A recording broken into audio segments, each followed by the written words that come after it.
Lanjutkan tentang materi komponen-komponen pembelajaran pada anak usia dini. Yang kedua itu ada memilih materi pembelajaran. Belajar bukan hanya membaca dan menghafalkan saja, bisa juga dengan bermain peran menjadi penjual dan pembeli di pasar, di mana anak-anak itu akan menjual dan sebagai pembeli yang melakukan transaksi. Dengan ini anak diberi pengalaman kelak akan menjadi pembeli yang jujur dan penjual yang jujur. Dalam kegiatan bermain peran ini pun terdapat beberapa materi yang bisa diambil, yaitu yang pertama itu ada benda-benda yang dijual seperti nama-nama buah, sayuran, dan yang kedua itu ada ukuran, yang ketiga ada warna-warna dari buah-buahan dan sayur-sayuran, yang keempat itu tokoh, dan yang kelima ada uang, dan yang terakhir itu ada nilai uang. Yang ketiga itu ada pemilihan dan metode pembelajaran. Memilih metode pembelajaran biasanya itu menggunakan metode pembelajaran yang dipakai sama anak usia dini itu metode ceramah, cerita, bernyanyi, dan bermain. Contohnya itu seperti ibu guru membacakan buku cerita tentang nabi-nabi kepada anak-anak usia dini.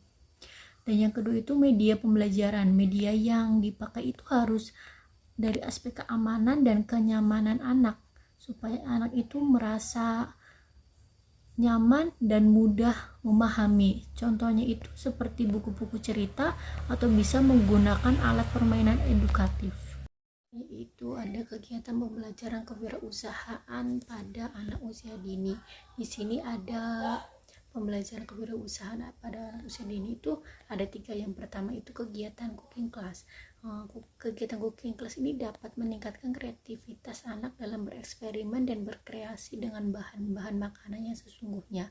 Kegiatan ini mengajarkan anak bagaimana saja menyajikan makanan dari yang belum jadi apa-apa sampai sudah jadi dan siap untuk dimakan. Contohnya itu kegiatan cooking class seperti anak-anak atau orang tua dan atau dengan guru itu membuat sayur sop.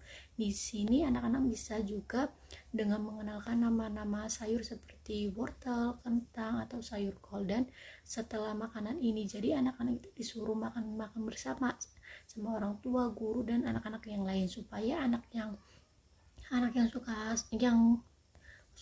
kurang suka dengan sayur, ketika makan bersama teman-teman itu biasanya itu langsung suka atau ya mulai suka. Yang kedua itu ada kegiatan outing class. Kegiatan ini untuk mendekatkan anak-anak di lingkungan masyarakat, dan kegiatan ini untuk menumbuhkan keseimbangan antara kegiatan di sekolah dan kegiatan di luar sekolah. Dan ketika anak-anak berada di luar sekolah, supaya anak-anak itu tidak malu atau mudah berinteraksi langsung dengan masyarakat. Dan yang ketiga itu ada kegiatan market day.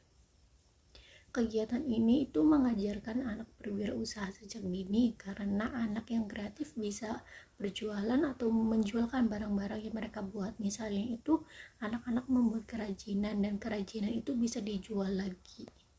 Yang terakhir ada penerapan kegiatan kewirausahaan dalam pembelajaran di PAUD. Pemilihan strategi pembelajaran di taman kanak-kanak hendaknya mempertimbangkan beberapa faktor penting, yakni karakteristik tujuan pembelajaran, karakteristik anak dan cara pembelajarannya, tempat berlangsungnya kegiatan, tema pembelajaran, serta pola kegiatan.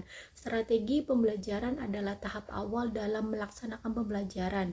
Setelah disiapkan strateginya dengan matang, tahap selanjutnya adalah pelaksanaan kegiatan belajar mengajar, dan yang terakhir itu ada evaluasi hasil pembelajaran.